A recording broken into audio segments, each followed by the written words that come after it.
What is going on, guys? It's Bucky and welcome to your 13th C++ tutorial, and in this tutorial I'm going to be teaching you guys how to use variables in classes, but it's a little different than you guys might expect, so just stick with me and I'm going to show you guys the wrong way and then I'm going to show you guys the proper way to use variables in your classes.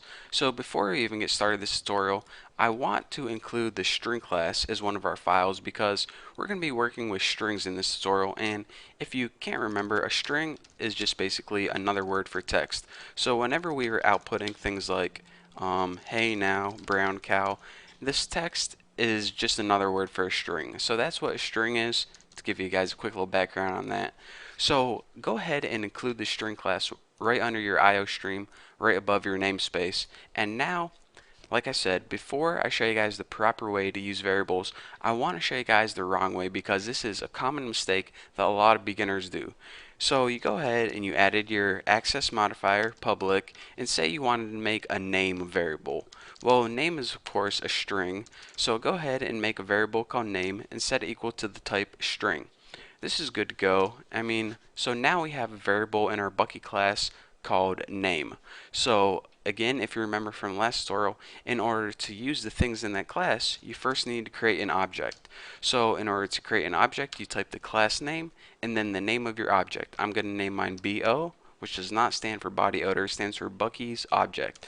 So then we have an object named BO, and with that BO object we can access variables by using the dot separator and just the name of your variable. So then once we have this variable name from the Bucky's class, we can go ahead and set it equal to any name we want, like Bucky Roberts.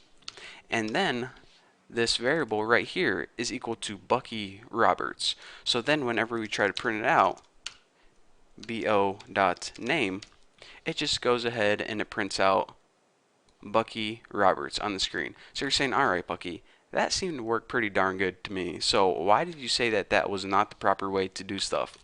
Well, I don't want to get into too much detail, but basically I want to stress this. Making class variables public is generally not good programming practice. I don't want to get into like software engineering, but basically whenever you make your variables public, it makes your programs really easy to mess up. So typically what people like to do is make their variables private. And again, there are some exceptions, but typically you want to make all your variables in your class private.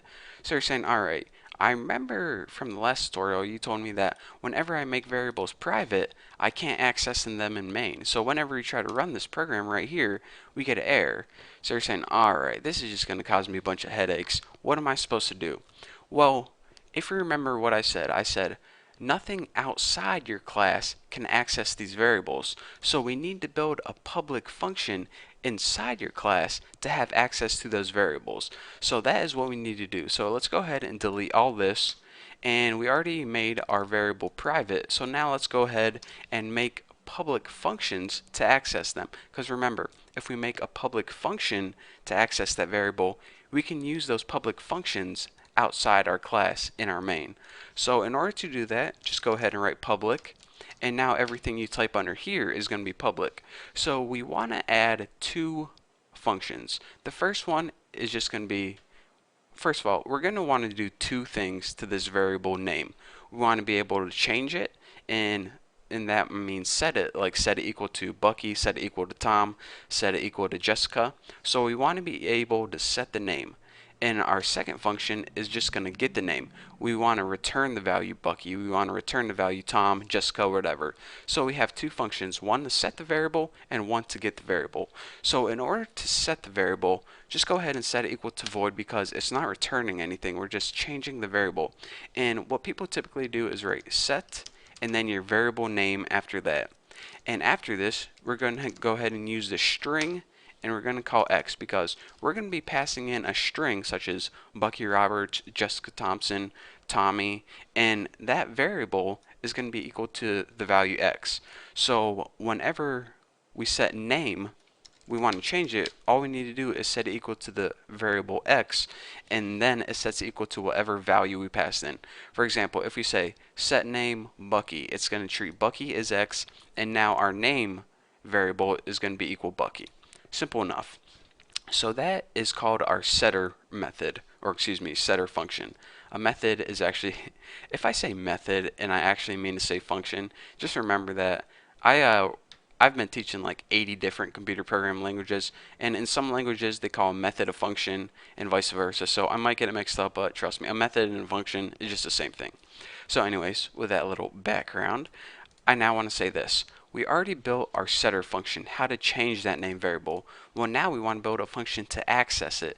And remember, since we want that name in return, we'll go ahead and type string because the name is of course a string, a bunch of text. So what people typically do here is instead of set, they write get because they just want to get the name. So go ahead and write get name. It's not going to take any parameters. And in the body, this is probably the easiest thing you're ever going to do. All you do is return the variable. So check it out. We don't have direct access to this variable, so we have to go through functions.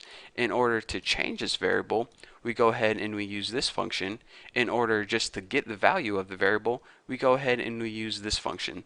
So now instead of directly accessing this variable, we can do it through public functions.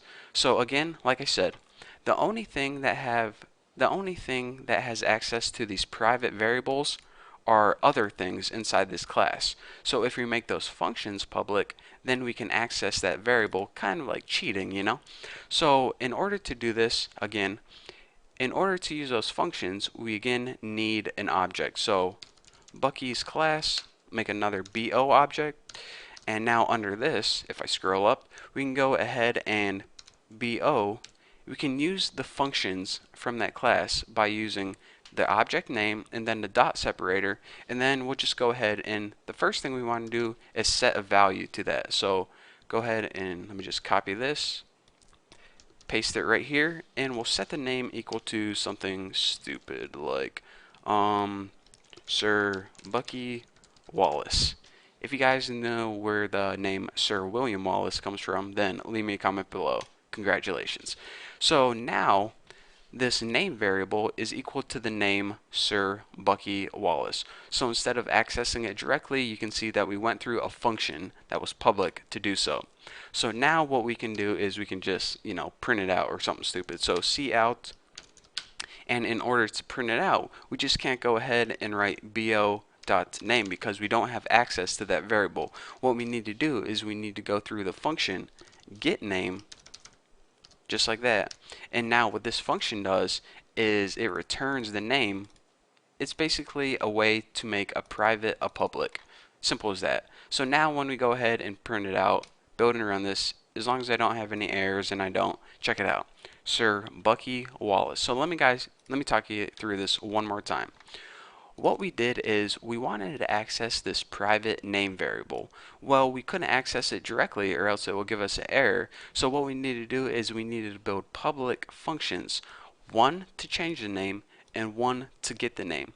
So then later on in our program, whenever we wanted to use those functions, we went ahead and we created an object. And then remember, whenever you want to use anything inside your class, write the object dot separator function object dot separator function, and then we ran our program and it worked pretty darn good. So that is the bad way to use variables and also the proper way to use variables. Again, you can put these variables as public, but it's just bad programming practice and bad software engineering. You're never going to get a job as a computer engineer if you make your variables public. So thank you guys for watching this tutorial. If you have any questions, check out my website, thenewboston.com. It's a pretty sweet website. I definitely want to check it out. So I am going to go get a drink because I've cotton mouth now, and you guys study this tutorial, and I'll see you in the next video.